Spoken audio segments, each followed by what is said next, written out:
one of the most realistic depictions of what it feels for somebody to be thrown into the whole world of motherhood while at the same time constantly feeling that you are not good at this and that you were not supposed to be or meant to be a mother. The absolute conflict that would arise in the being of a person when they feel like they're not doing a good job at keeping somebody that they love the most in this whole world alive the way they should. I have no idea how this director managed to convey this deep, visceral feeling of how that person might feel at all times while maintaining a full-time job of being a psychologist, seeing patients day in and day out, having a husband who does not live with you most of the year, and practically have almost no support whatsoever in just staying afloat. The film shows the life of a woman who has a child who suffers from an eating disorder, wherein she has to make sure that she gets a certain number of calories every single day in order for her to even stay alive.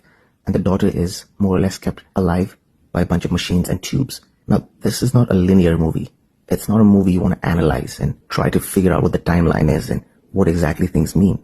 Think of this as a dream, as like a dreamlike state that the movie induces. It's a hypnotic feeling that it conjures up in the minds of its viewers. And you feel all of the claustrophobia that the protagonist, the victim in the movie is going through at all times. You feel the desperation. You feel a person being completely broken, helpless, not having any clue about what's happening or what's going to happen or what they should do. An absolute Hail Mary desperate attempt to try and ask for help from people that she trusts. But all really she gets is some sort of vague woo-woo advice of what she shouldn't do and no advice on exactly what she should do. Because, come on, let's be real. The situation that this person is in right now is not going to be solved by one or two things. It probably would take 100 things for her to even start seeing a glimpse of a normal, peaceful, calm life. It's also crazy to see Conan O'Brien in a serious character for the first time in my whole life. He was incredible, by the way.